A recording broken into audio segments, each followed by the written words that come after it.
Good morning. This is Kenny Tan speaking, and welcome to the Real Biz Academy. Who else is here? Well, I got quite a number. I got Hannah, Justin, Kevin, Maria, and Howard Xiao. Thank you all for coming. I got 4 items lined up for you today. The 4 topics are, all right, Nick, thank you for showing up as well. As you know, this live stream is recorded. If for whatever reason you have to miss this one, don't worry, everything will be stored on YouTube. Okay, and I expect a low turnout today because of mainly because of the holiday and the long weekend, but that's okay. Oh wow, Gene Riley is here too. Wow, thank you so much. I'll be talking about 4 topics today. The first topic is about how to drive traffic from Twitter using the search engine, Twitter search engine, and hashtags. We'll talk about that. And then I'm also going to be talking about how to win friends and influence people. This is one of the skills that I have to constantly go back and refer to, because I think part of being successful in sales is to know how to win friends and influence people. We are in the influencing business, so it is very, very important that we develop the skills. For those of you that are in my Fremont office, and if you're still with Centermac, if you might remember, a few years ago, we had a training course on how to win friends and influence people. And I still have the book, so I go back and refer to it from time to time. Who else is here? All right. Okay, Sam, welcome. I appreciate you showing up. If you are watching the YouTube live stream, please pop into WeChat, the chat room, so I know you're here. Okay.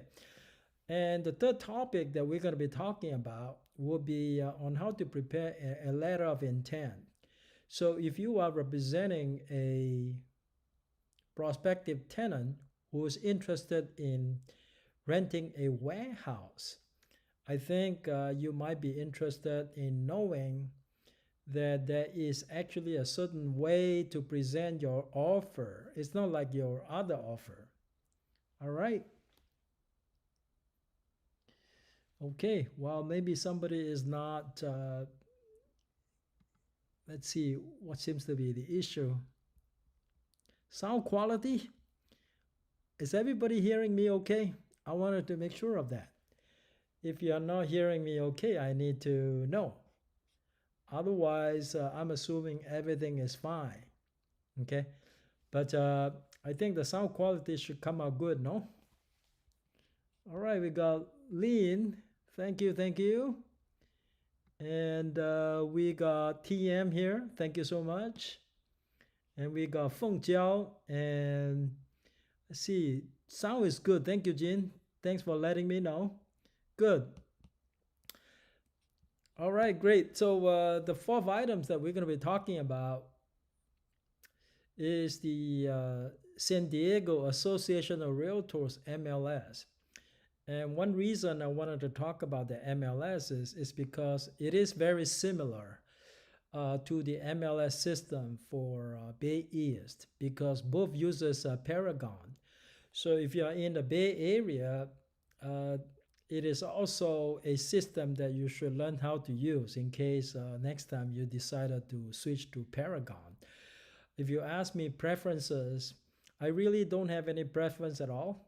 When I was signing listings all over California, I used to learn every single MLS listing I could learn.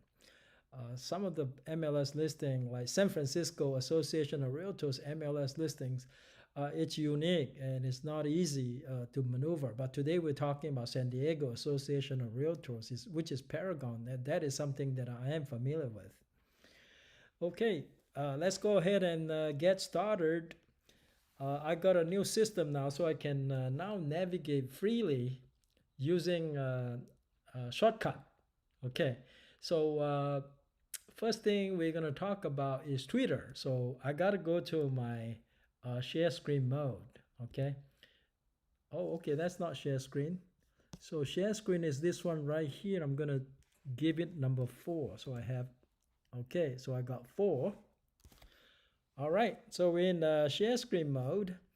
And let me resize this thing so it's showing me just by myself, okay? And showing me white screen. So, okay, great. So this one here, let me get rid of this stuff. Okay, so now it's just me talking to you at the lower left-hand corner. We can still enjoy the rest of the screen, okay? Now, first thing I'm going to show you is Twitter. I think, oh, Brian, thank you for coming. I appreciate that.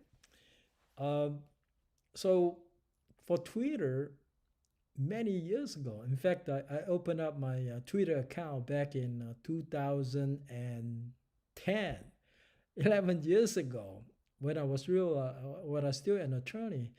But frankly, I wasn't really good in social media. I only started to learn about social media when the pandemic started. I kind of ignore my Twitter account, ignore my Facebook, Instagram, WeChat, whatever social media platform that perhaps you guys are more familiar than I was. But lately, I've been doing a lot of work on social media. I'm learning, and I want to share with you some of the things that I learned. Before I go into Twitter, let's go ahead and look at my YouTube account, and then you can understand why. All right, so we are in share screen mode. Okay, share screen mode, great. So let's go ahead and look at my YouTube account so you can better appreciate why I'm paying more attention to social media now. See, I decided that I want the majority of the traffic to go to our YouTube account for a couple of reasons. One of the reasons is I'm getting the hang of creating a very strong SEO for our YouTube accounts. So much so that, if I can make it work for the Chinese channel, I feel like I can make it work for the English channel. Now let's go ahead and look at the English channel. Okay. All right. So this is our English channel is known as the Real Biz Academy. Okay. So let's go ahead and look at this channel. I want to show you a couple of insights. So let's go to just a couple of videos I want to show you. Why is it I'm talking about Twitter today? As you know, Twitter is a social media. Okay. Now let's look at this one, because if you go into YouTube and if you look at the analytics, you'll be able to see, you click reach, and you'll be able to see where the traffic is coming from. I don't have a lot yet because we got a small channel at the moment. Now, if you look at the middle of the page, you see LinkedIn and Twitter. So I actually posted the same video on LinkedIn and Twitter. I'm pretty sure if I post it on Line or WeChat, I will get some traffic from there. But I wanted to show you that the nice thing about posting it on Twitter is I can actually track the traffic. Okay, just to show you an example. Another example I want to share with you is this one right here. Let's go to this other, I think Lily's video. This one also shows there was traffic coming from Twitter. Okay, I posted it on Twitter, and somebody must be watching it from Twitter, or else it won't show up as a traffic source. Okay, now this one actually got pretty good click-through rate, is 6.7%. Okay, we're getting better with the thumbnail design. Okay, and if you look at the traffic source, this is actually external. External means it's not coming from YouTube. It's coming from outside. This one has Facebook as the external source and Twitter as the external source.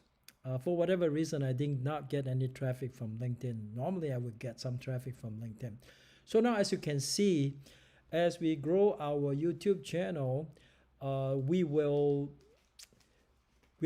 going to rely on not we're going to rely on our SEO on YouTube. For a long time, I have ignored on the English channel, and I'm just beginning to spend more time on it, to build on it.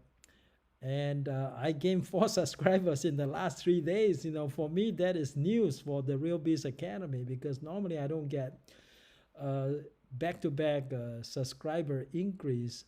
But in the last 4 days, as I publish more videos, I see that there is an increase in the subscriber count. So very encouraged by that. So let's go ahead and go to Twitter. And if I go to Google and type in Twitter search, right?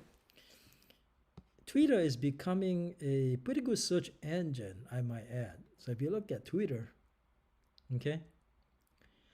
Now, this is coming from Google, so immediately it takes me into the Explore page.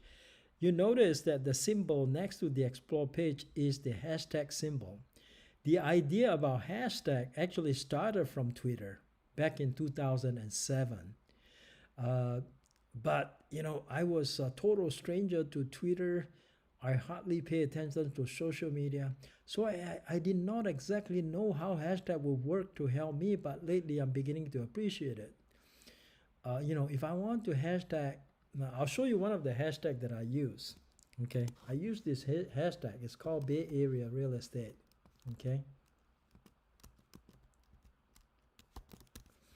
All right, so just put the pound sign in front of the keyword that you're searching.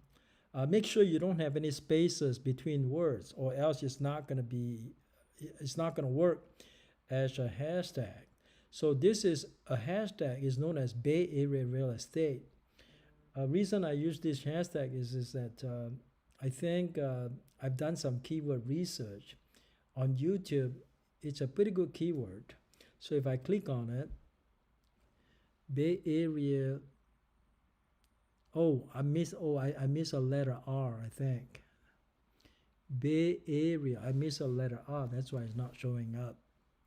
Okay, now if I press return on it, you're gonna see Lily's video shows up, and then you're gonna see Kathleen's video shows up. Okay, so that's using hashtag to search on Twitter.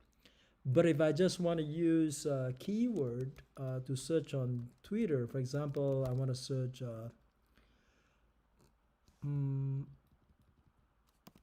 Pleasanton Realtor, okay? As you know, Kathleen is a Pleasanton Realtor. If I search Pleasanton Realtor, you see her video will show up, okay? Now, another thing is on the bottom right, you should be able to see the analytics. The analytics will tell you, will give you a little bit of information about the performance of your tweet.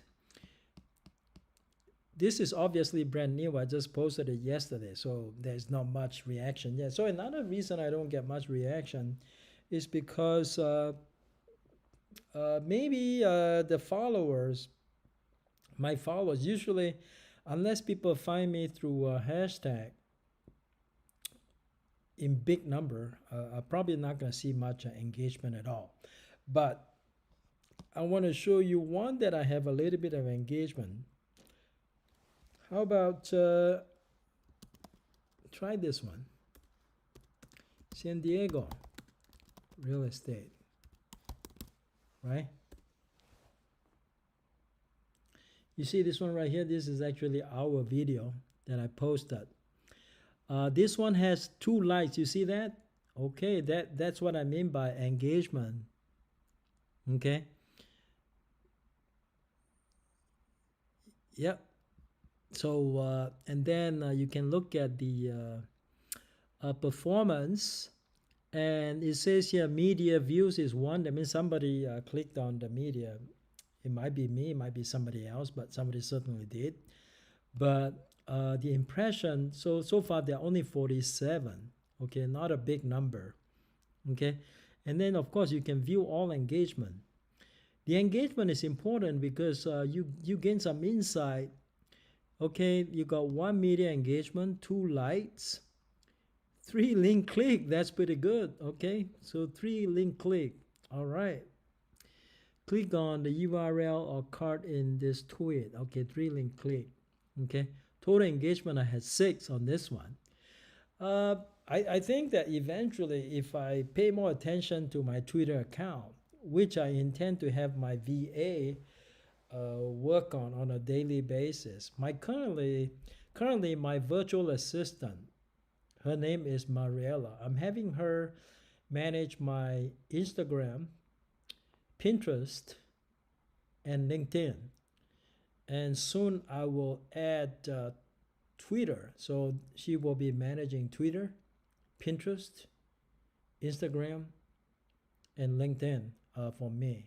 And one of the things that I want to do with my Twitter account is to engage more with my followers, and also to increase my follow. And the way to encourage my follow is to interact with people. And certainly that ties into one of the principles that we're learning. Hello, Joe. Thanks for coming. Now that ties into one of the things we're going to learn. One of the principles we're going to learn today is to how to win friends and influence people. Certainly, I hope you appreciate it. In order to gain followers, you either must follow certain number of people or you must interact with certain people. If you start interacting with them, you're going to find that they start interacting with you, and soon they decided that you should be followed, and so they'll follow you. And the more followers you have, the more interaction you're gonna get whenever you post something interesting. Certainly, I don't want to be posting everything about real estate all the time. So if you want to be successful in social media, one thing I find is the quickest way to alienate people in your social media platform is to constantly bombard them with real estate. You're going to lose them after a while. And I learned that the hard way, in managing or mismanaging my Facebook account. I think if I properly manage my Facebook account, it can be a more successful platform the way it is. Okay.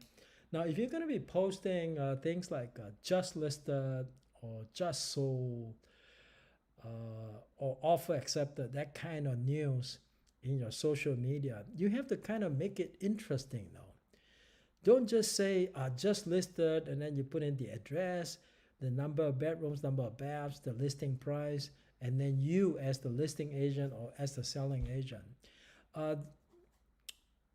It can be more interesting or more engaging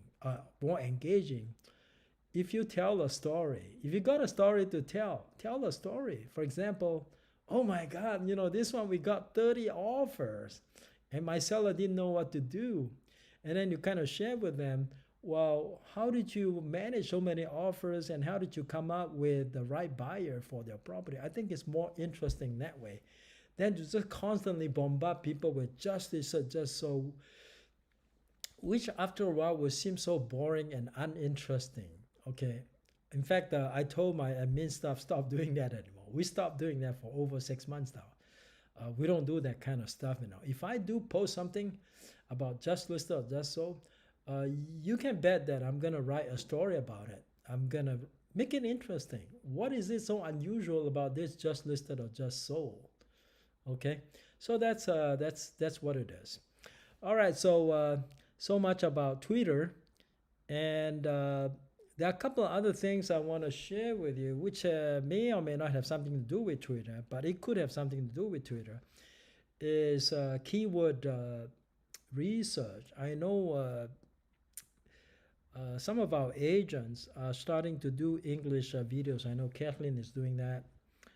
Judy is doing that. I think it will help them in their career, because why limit yourselves to only certain ethnic group when you're trying to be a salesperson? A salesperson should, work with many different people with different background. They should be versatile.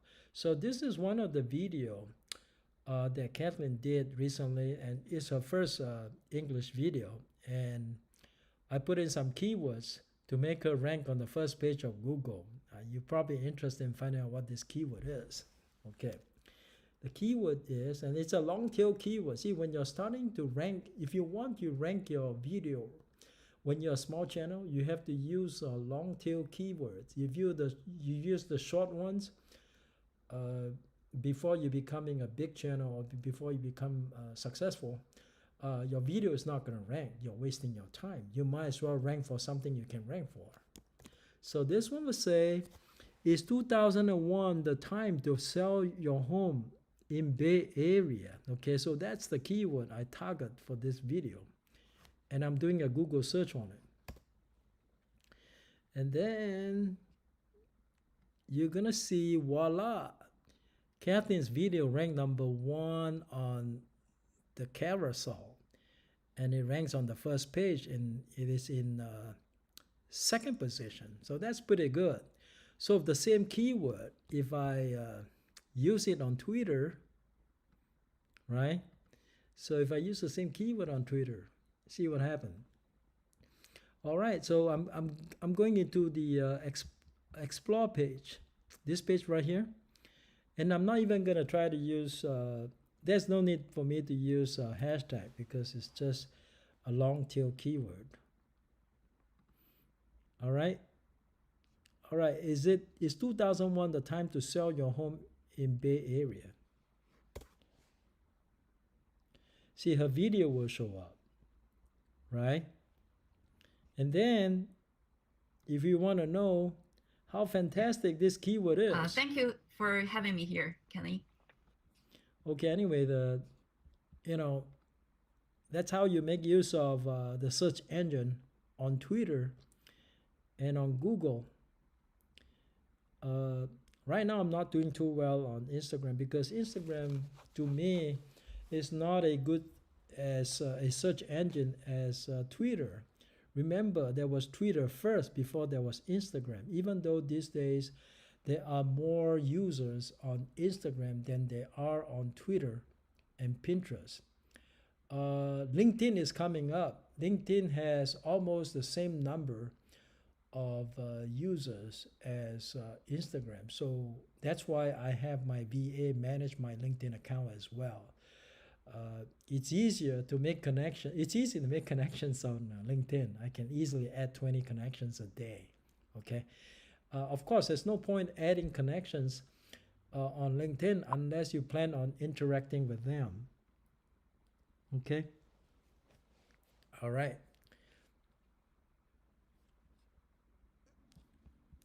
Okay, so let's go on and go on to the next topic. So that is how you make use of Twitter as a search engine. It actually is a pretty good search engine, I might add. There are less Chinese speaking users or Mandarin speaking users on Twitter and on Instagram as well, and on Pinterest as well. But if you have good English content, these are 3 platforms you should take advantage of. It's free anyway. You can run promotions, but I don't run promotions. I don't, even for YouTube these days, I don't run promotions hardly. I only run promotions when I'm doing YouTube videos for some of our new home showings. Otherwise, I don't. I think that the free ones are just as good as the advertisement ones. I actually gained pretty good number of subscribers just through search engine optimization. Engine optimization is really, really the key. Okay. All right. Now let's move on to the next topic. Next thing I'm going to be talking to you about, and I will leave the screen share for a while and come back to this one here. All right. Okay. Now I can talk to you face to face. And today's principle on how to win friends and influence people is, give sincere appreciation.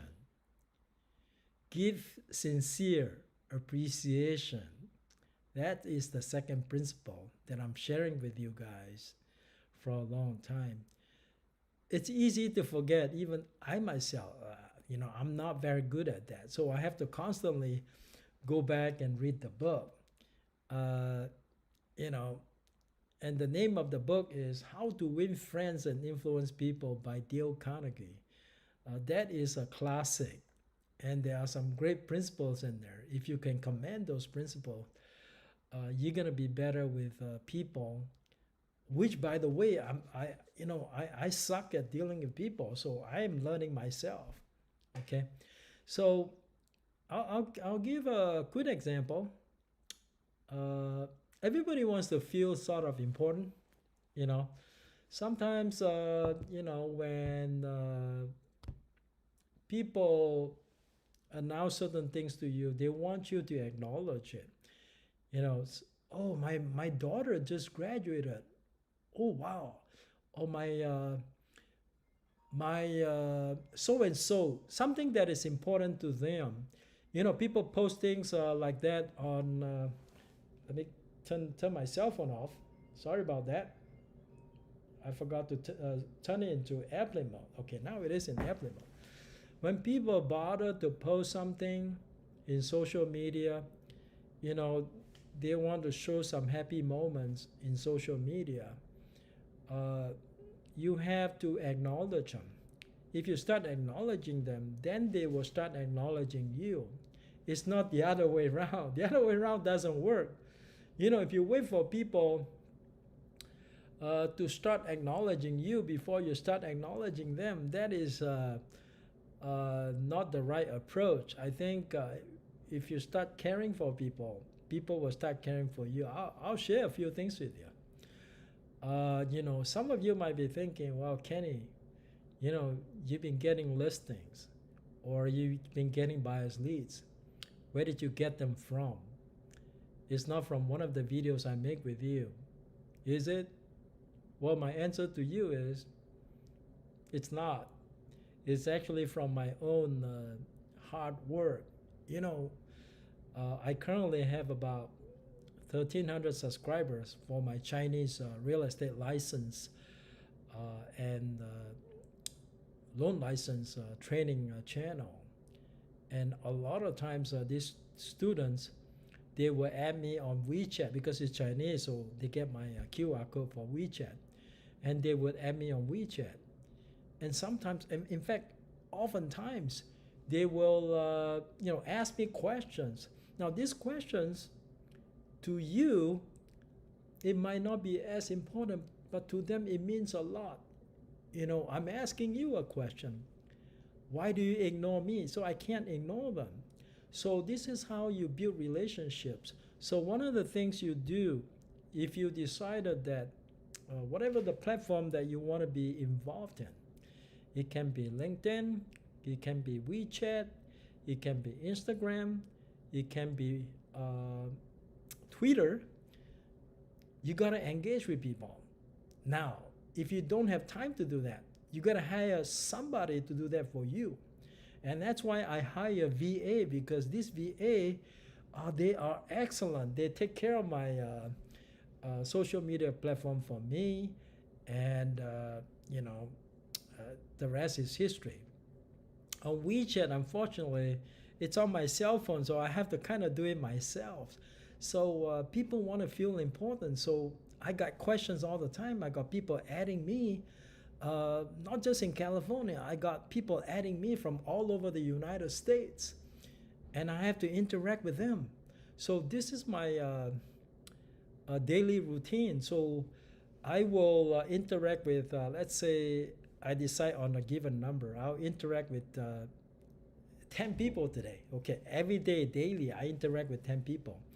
I actually use my WeChat as a sort of as a customer relation management device. So, on WeChat, when you have that conversation, the older ones will sink to the bottom, and the new ones is actually at the top. So if you have the habit of starting from the bottom daily, eventually all this conversation is going to get fresher and fresher and fresher. And when the people want to buy a house or they want to sell their house, they remember you.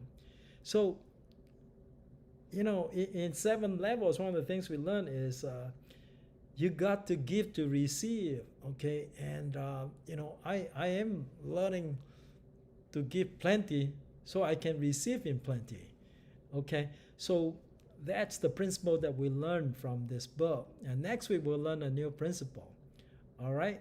So let's move on to the third topic for the day. Third topic for the day has to do with the letter of intent. So let me go to my screen sharing mode, okay? All right, okay, number 4 is my screen sharing mode.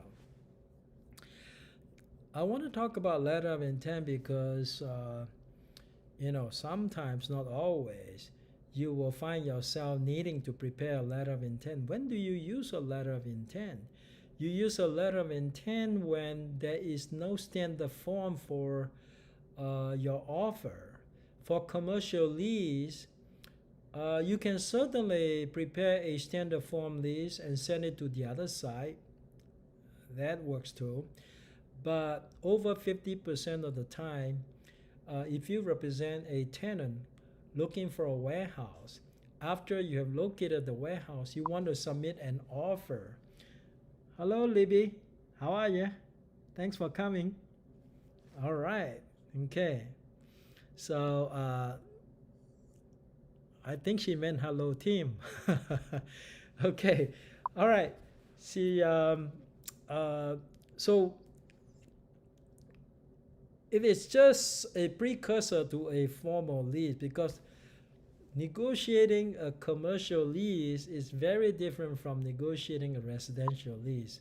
Even though these days residential lease is getting more and more complicated, but we are more used to using the standard lease that we get from the zip form, okay, for residential. But commercial, you start with an LOI. Residential, we don't use LOI. So let's go ahead and go into my LOI. Let's see if I can find it here. I thought I downloaded that.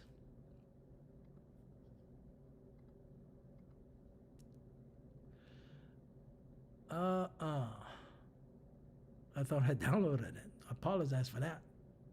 Okay. Let's see. Let's see if I can. Hold on a second, okay?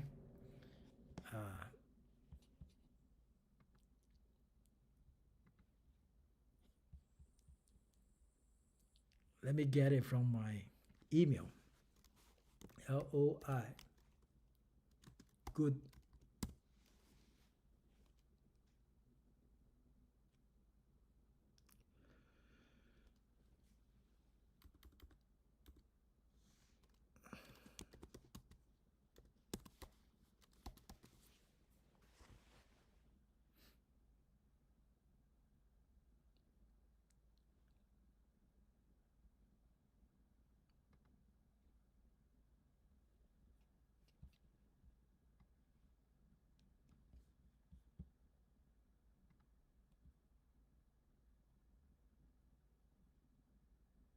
All right. Okay. How about this one? Okay. Now, if you can see my screen, hopefully you can because I think I'm in share mode right now, right? Okay. Now, if you see my screen, this is what an LOI looks like. So on the LOI, usually I email it to the listing agent. So it's got the listing agent's name, and then this is actually to buy a property, but The LOI to buy a property will be very similar to an LOI to lease a property, but since the example I'm giving you is to buy a property, we might as well talk about the LOI to buy a property. When you want to make an offer on a warehouse, there are two ways to go about it. You can use a car form. These days, commercial real estate agents are becoming more and more comfortable with using car form. So oftentimes you can use the car form instead of the LOI. But if you want to use the LOI, that's fine too. So the LOI will work. Okay, so this is one I prepared for one of our agents. So you got the listing agent's name, and then you got the property address, and then the subject, you simply say LOI. And then it says, this office now represents whatever the buyer's name is in relation to the proposed purchase of the reference property from your client, the seller. And then it also says the purpose of this letter is to further set forth our client's intention to purchase the property and to set forth the terms and conditions for such purchase. We use the same language all the time, but this is for purchase. If it is for a lease, you will simply change it.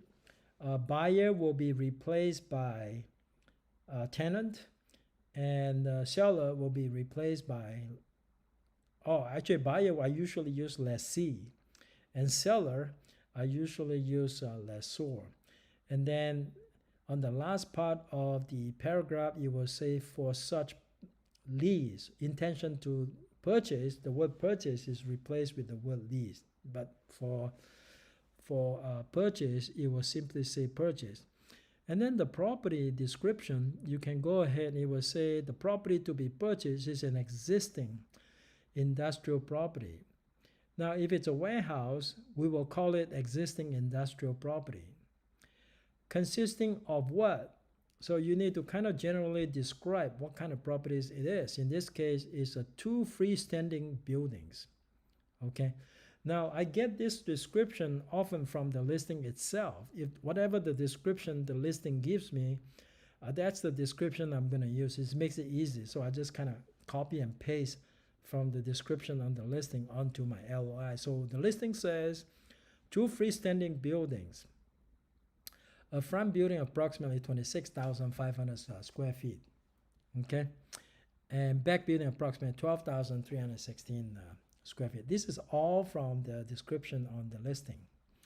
And it is on a 1.86 acre lot.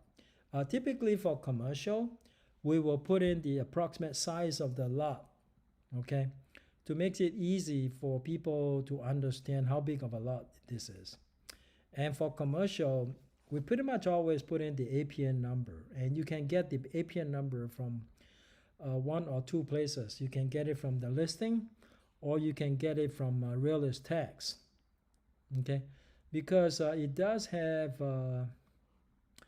the property address, so you go to realist tax, you should be able to find it. Purchase price, so this is the offer price is $5.1 million. So usually when I draft the LOI, I'll have the price in just the number and also in words. So make sure that the parentheses, the information in parentheses matches what's in the actual number. So it's 1 million. Sometimes if I'm not careful, they are not consistent, so that won't be good. So this one says 5,100,000. So this is exactly 5,100,000. Terms of purchase, in this case, it happens to be a cash deal, so I'll say all cash.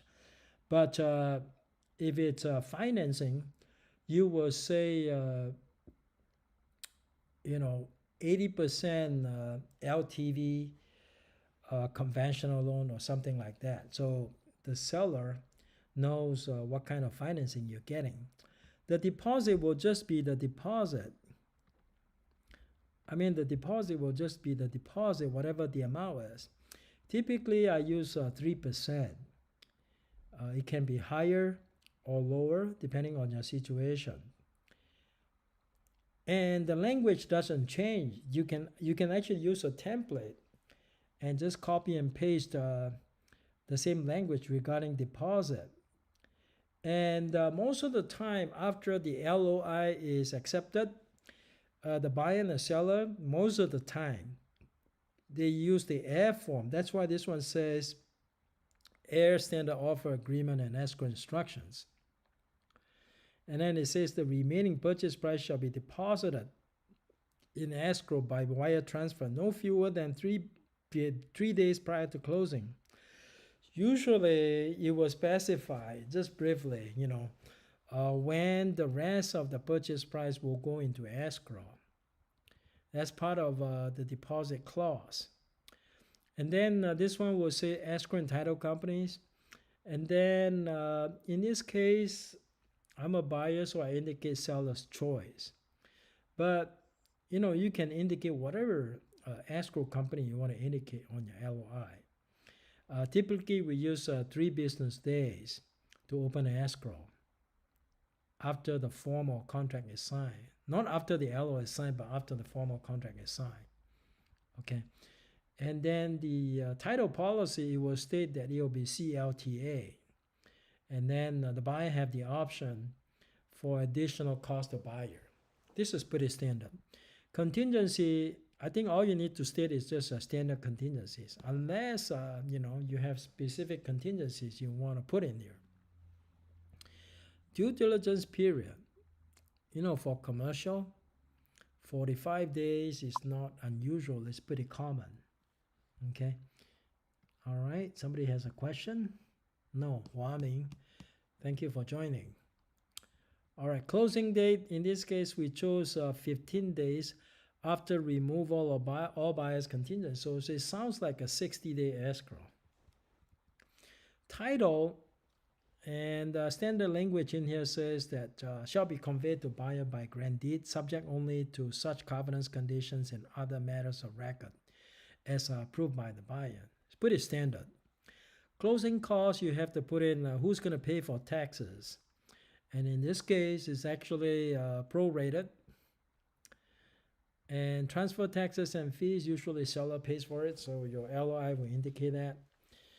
Title insurance, all title insurance policy shall be paid by the seller, except that buyer will pay for any upgrade from CLTA to ALTA. That's pretty standard language. Escrow charges or fees. Escrow charges and fees shall be split 50-50. This is pretty standard way of doing business in Southern California. Okay. Brokers and commissions. It is, paragraph 12 is very important because normally in a standard contract, sometimes we don't put in the agent's commission. So it's important to make it clear how much you want. In this case, we're asking for 3%. That seems like a lot. I'm sure the other side is going to renegotiate the 3% that I propose. And then this one will talk about proof of funds. So we were in the process of preparing the proof of funds, which will be submitted 3 business days of acceptance. So that was good. And then on the 14th, we're asking the seller to provide all existing architectural and engineering plans. It is very common for the buyer to make such a request for commercial purchase. And then that's pretty much all the essential terms. Sometimes there may be 1 or 2 important things that I miss, but if I miss something important, I'm sure the other side will propose to add it to the counter LOI. Sometimes they'll do a counter LOI before we enter into a formal contract. And then the remainder part is actually pretty standard, so you copy and paste. Okay. And then here you got me and my other agent. And then over here, this is signature block for the buyer's agent. And below is the signature block for the seller's agent. The seller's agent actually can sign the LOI. We don't need the seller to sign the LOI. So this is what the LOI looks like. Okay. All right, so that's it for LOI. Now let's go ahead and move on to San Diego. Association of Realtors, MLS. So let me go ahead and key in my login.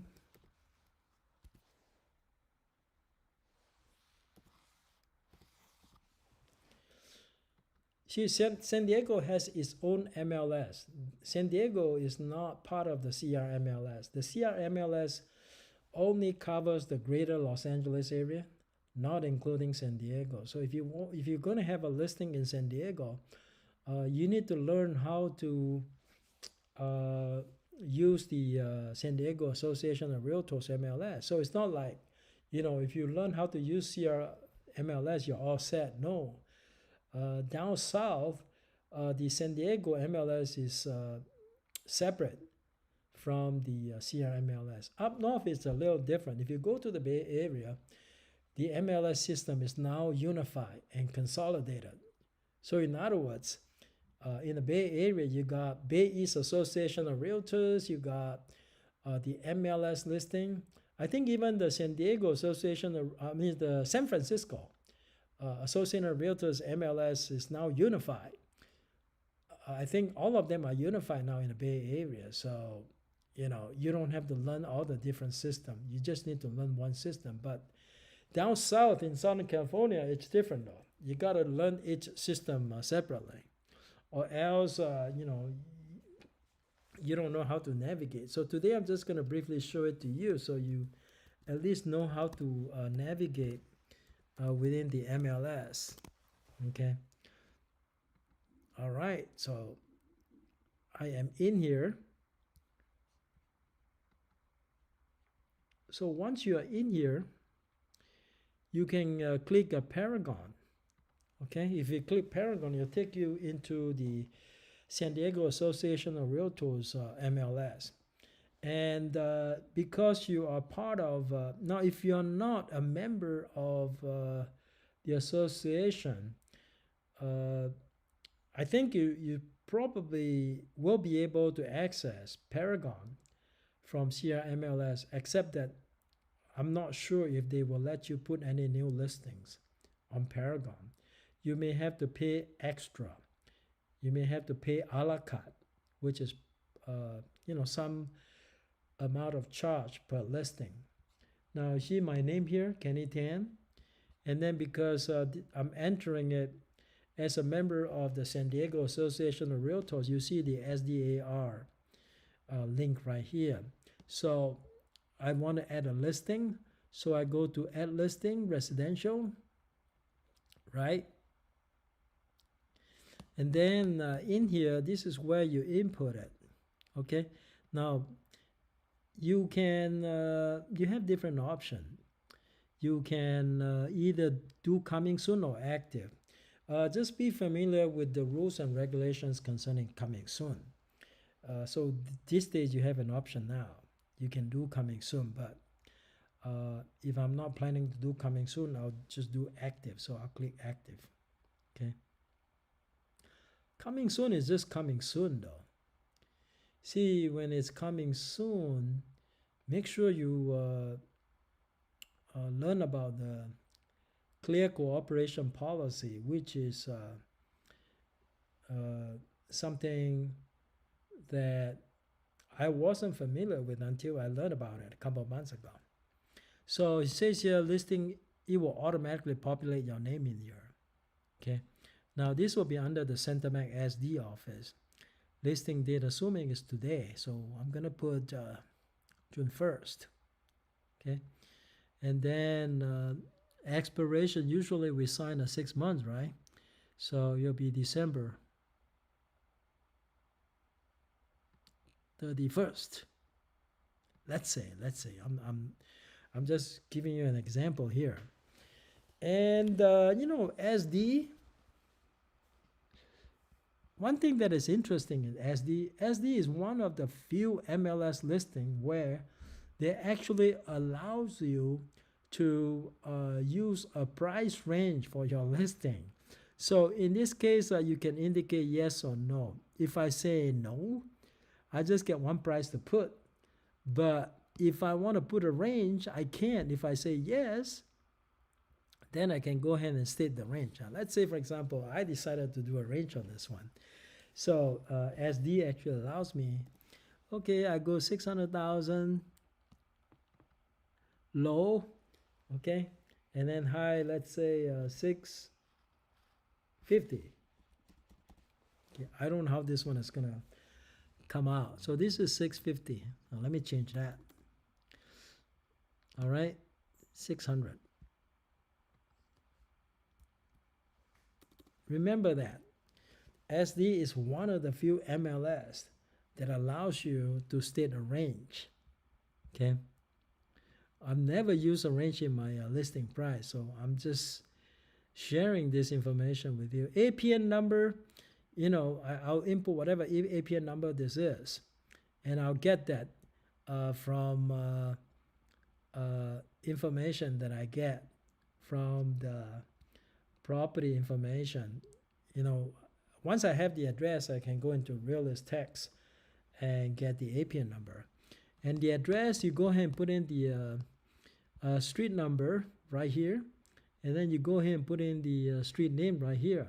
Since I'm not doing it for real, I'm gonna skip that one. So I think my strategy when I try to do an MLS listing, if I want to put an MLS listing on Zillow as quickly as I can without wasting a lot of time, I usually will just go ahead and satisfy the minimum, which is the one in red where it says R. R means required. So anything else that is not an R, I'll skip them for now. Unless I have extra time, you know, it's always a good thing to put in as complete information as you can, but if you're a busy person, the minimum is just the R. City will be just the city, whatever the city is within the San Diego area. Now, if I have one that says San Diego, so I'm just gonna type in,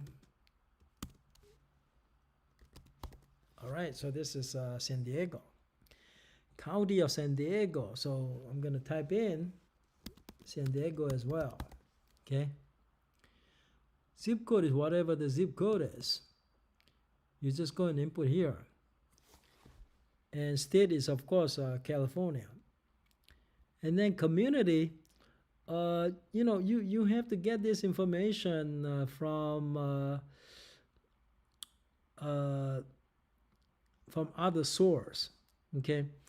You can, I usually get it from, I don't know where Jean gets hers, but Jean put in the chat room where you get your community information in San Diego. If I want to know about community information, you know, I'm sure there is relevant information that you can get from another place. Okay, all right. Neighborhood, same thing. If I want to know what neighborhood this is, I usually get it from secondary source. Cross street, usually you put in the name of the cross street. Number of bedrooms, usually if you do the text autofill, you see this button right here? I'm not showing it to you, but if I use the text autofill by, now I'll show you the text autofill so you have some idea. This is text autofill. The text autofill will give me the required information by populating the boxes. Okay, I can do the text autofill, but since I don't have the, it's called the CRS text autofill. You get it from here by putting it, you can put in the R means what you have to state the county. In San Diego, they have different counties, so make sure you put in the right county here, and then you can go and input the either the APN number, which is the text ID, or you can put in the street number, whatever the information that you need to get the text autofill. You go ahead and do it here. Otherwise, you know, you just go ahead and click out.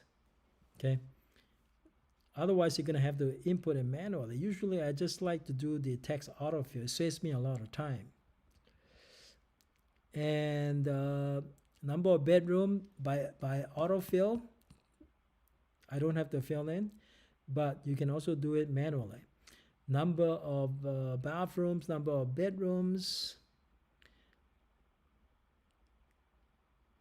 number of bedroom, number of baths. Let's see what Jean has to say. Jean has more information than I do. She's in the San Diego area. Okay, Jean. I don't know if I can show you this thing on the screen. Oh, now I'm back. From the old listing for community and neighborhood, if all fail, you can check with your title company. Hey, you know what? Title company will provide very good resource for that. So I think, yeah, usually I just get it from the old listing, to be honest with you. I'm kind of lazy, so I get it from the old listing. But certainly the title company would love to provide you with information like that because they want to provide value to you, so you'll use their services. So go to your title company to get information like that. Okay? All right, let's go on and go back to here. Let's see here. Says here, estimated square foot. You know, if you do the text autofill, I think it's automatically filled in for you, so you don't have to do it. You just have to double check it. Even the year built, do it by autofill. Compensation to buyer's agent, to buyer's broker. You know, this is what your split is to the buyer's agent. These days in Southern California, 2% is quite normal, especially in this seller's market. In Northern California, I don't know about the situation in Northern California now. Is it still 2.5%, or you guys are going down to 2% now?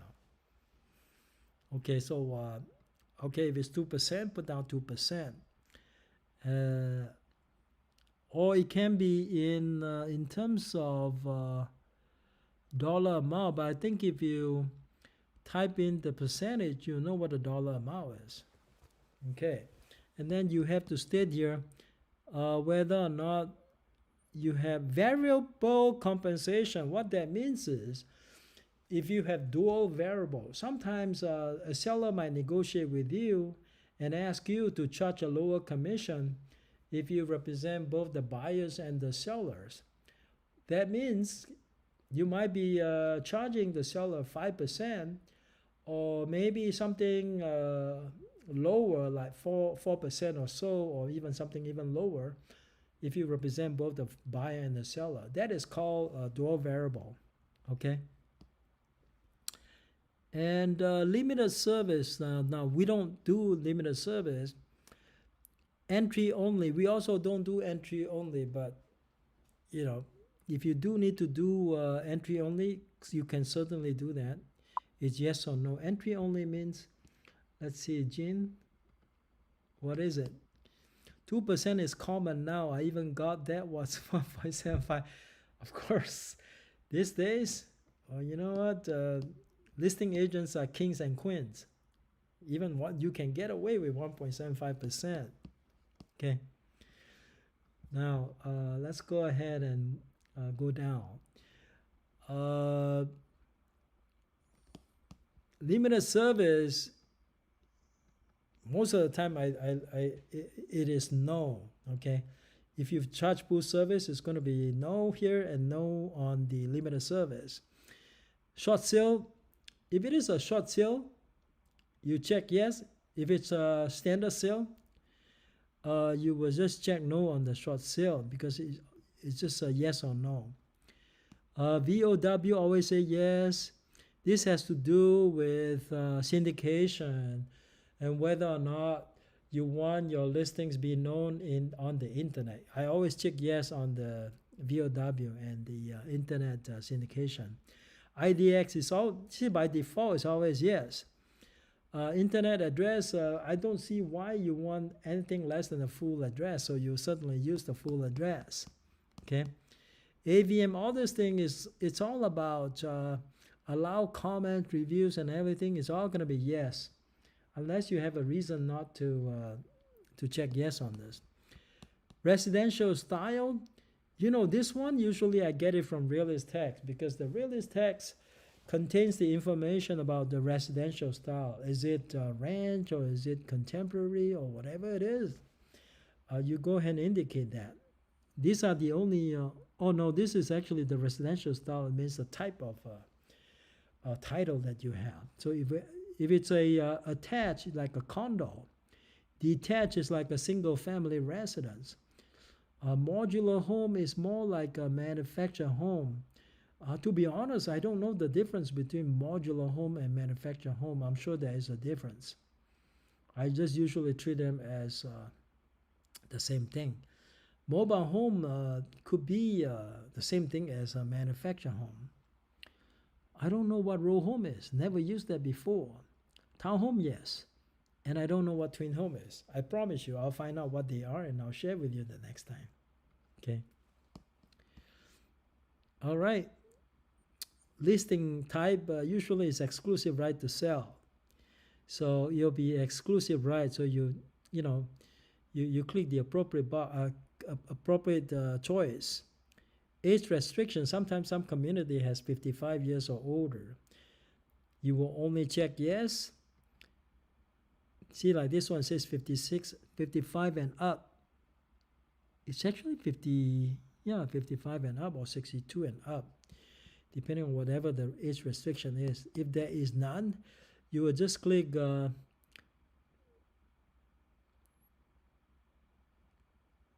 NK. NK means not known or other. Because it is a mandatory selection, so you got to respond to it. Okay. NK means not known, so I'll click NK over here. All right. So the rest is all optional, and then until you come into general, if you go into general, you have some mandatory ones that you have to deal with. For example, the square footage, usually this is auto-populate. Oh, square footage source, you have to indicate the way you get it. Usually it's public. So you come in here and you just check public records. Most of the time, this is the right choice. Sometimes it's not from the public. Sometimes it's from the seller. For example, the seller wants you to advertise it at 3,000 square feet when the public record shows 2,500 square feet. The reason the seller might do that, it has to do with the fact that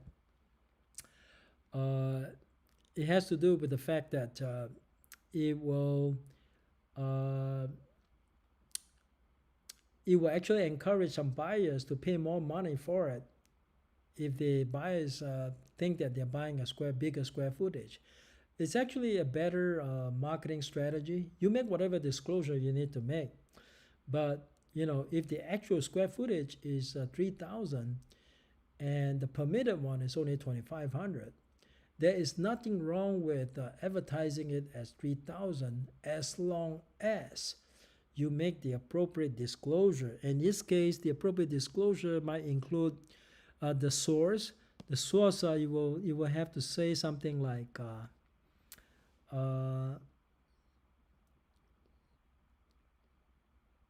you will have to say owner if it comes from the owner. Okay, whatever the source is, you just put in the appropriate information. Levels basically says how many story you got, so you put in whatever number of levels is in. Master bedroom dimension. In Paragon, they actually do require you to put in the dimension, how big the master bedroom is, and it's a required item. So where do you get that information? You can either measure it yourself or get it from the previous appraisal report or get it from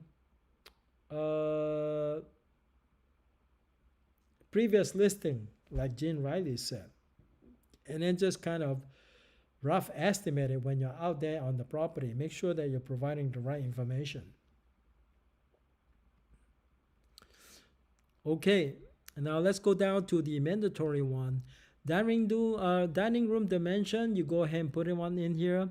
Family room dimension, kitchen dimension, living room dimension. You notice the big difference between the CR MLS and San Diego Association of Realtor MLS is that CIMLS does not require to provide the dimensions of the rooms, whereas the Paragon does.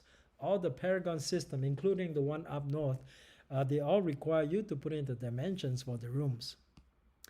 Parking, garage spaces, you just indicate how many spaces you have for parking. And parking non-garage space, sometimes it's non-garage, like a carport. So you have to indicate. So if you have, carport, if you have 0 garage space, then 0. And then you have 1 carport, you put in 1 carport here. Lot size, usually you get that from your autofill, from your tax record. Lot size source, usually it will say public record. Usually, it's very rare that you get it from another source. Most of the time it's public though. It could be whatever source it is, okay? Sometimes it's title company, it's possible. And lot size, you can say estimated. Now, if you don't have, sometimes it's city or county rec. Most of the time it is. All right, so let's move on to the next item here. Features. So let's go ahead and look into feature and see what are the mandatory items. So mandatory items, all features, you can actually click this one and go ahead and take care of it with just one item, or you can do it individually. Now, AD cooling, okay, indicate what kind of cooling system you have. AE equipment, what kind of equipment you have. Whether you have a burner, stove, whatever that is applicable, just go and check those boxes because it's a required item. Exterior, same thing. You pick whatever that is applicable. Okay, whether you have a stucco wall or you have other types of exterior materials, just check appropriately. Fencing, same thing. What kind of fence do you have? Okay, is it a full fence or brick wall, whatever? Go ahead and select your item. Heat equipment, you have to say what kind of heater you have. Heat source. Now, heat equipment, the choices are so many. Sometimes you got floor furnace, sometimes you got fireplace. Check the appropriate ones. Heat source. Heat source usually gas, sometimes electricity, sometimes solar. These days you got solar, so you got to check appropriately. Okay. All right.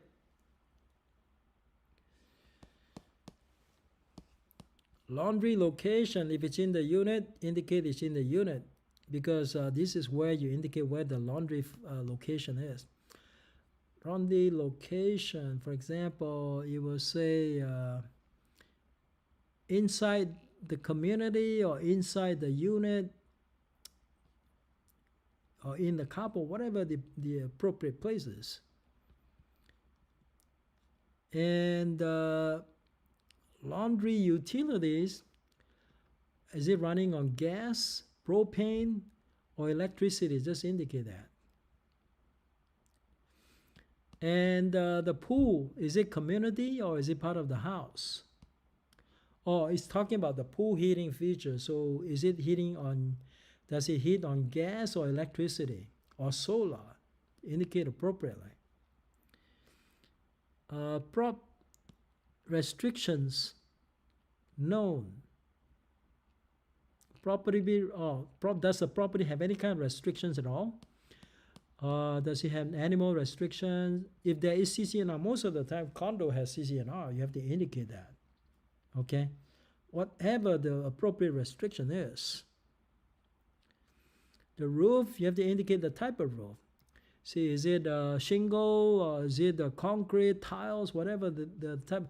Now, usually I get my roof type from the realist text anyway. So because that's public information, I think that source is pretty reliable.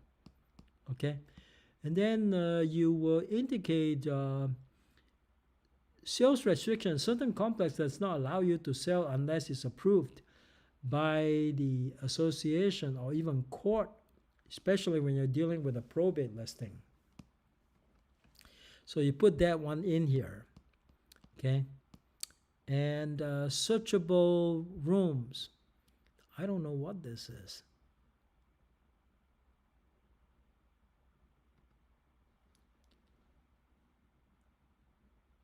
Searchable rooms features.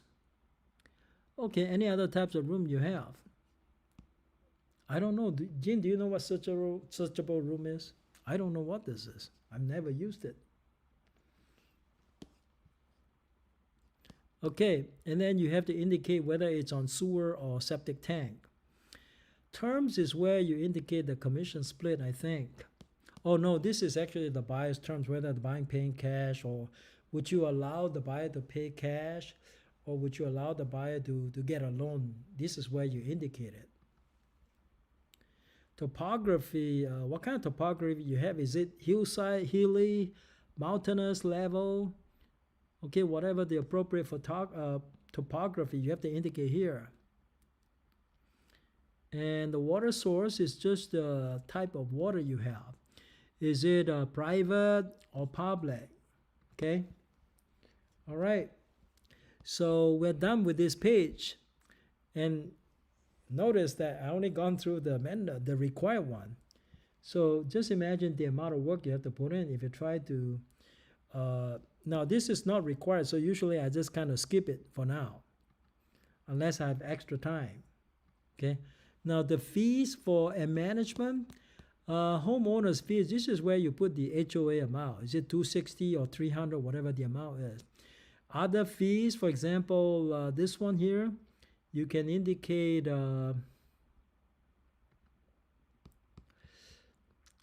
whether they have any other type of fees other than HOA. For example, they may have key fees, Melrose, you have to indicate Melrose in here if that development has Melrose. The rest of it is not required, so I'll skip them. And this one here, it says enable showing scheduling. I think this has to do with showing time. If you want to use showing time to allow buyer's agent to schedule showing using showing time, you want to say yes on this. I don't know whether it's still available, but I certainly check yes to make my life easier. Remarks is where you put in the property description. You want to write up something on your listing. What are the highlights of your listing? You want to put in your remarks. You got the private remarks and the public remarks.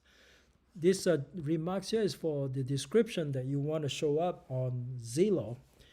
Private remarks is for private message that you want to leave for the agent. For example, you want to tell them that there is tenant there. Showing is by appointment only. These are things that you want to put in the confidential remark. Direction to property, yes, you certainly want to put that one in there, but they don't appear to be. Showing instruction is important. The other one that are not mandatory, you can kind of skip them. Showing instruction, you have to tell them whether it's by appointment or they have to use the Supra. Occupy, you have to indicate whether it's vacant or somebody is occupying this place. Sentry lock, I know in SD they use sentry lock sometimes. We don't use sentry lock much in the greater Los Angeles area, but I think Jin, can you share? Do you guys use sentry locks all the time?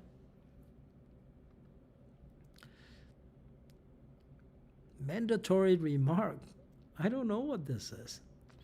Let's see, mandatory remarks.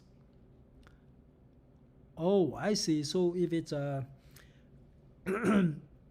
what that means is sometimes there is an agreement between the seller and a third party about letting a third party having a right to purchase or having the right for first right of refusal before selling it to another buyer. So that's called the mandatory remarks. Okay, now let's look at mobile. there are some mandatory item here.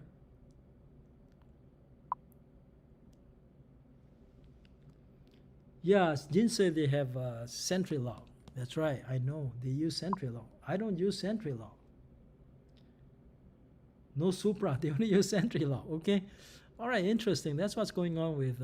So Jin, if I want to show buyers property in San Diego, what do I do? They don't use Supra, so what options do I have? Of course, one of the options is to associate you and help you help out. Okay. All right, that seems to be everything that I needed to talk to you about in the limited time that I have about, inputting an MLS listing in San Diego Association of Realtors MLS. Okay, if you have any more questions, you're welcome to leave messages on the. So no Supra. I can't use Supra. Okay, that's interesting. All right. Okay, that's the end of it. And let's go ahead and say goodbye. Oh, I see. So Jean said she gives a 1-day code to the agent. But how do I open the Sentry Lock though? That's the thing. Does she use an app or what do you do?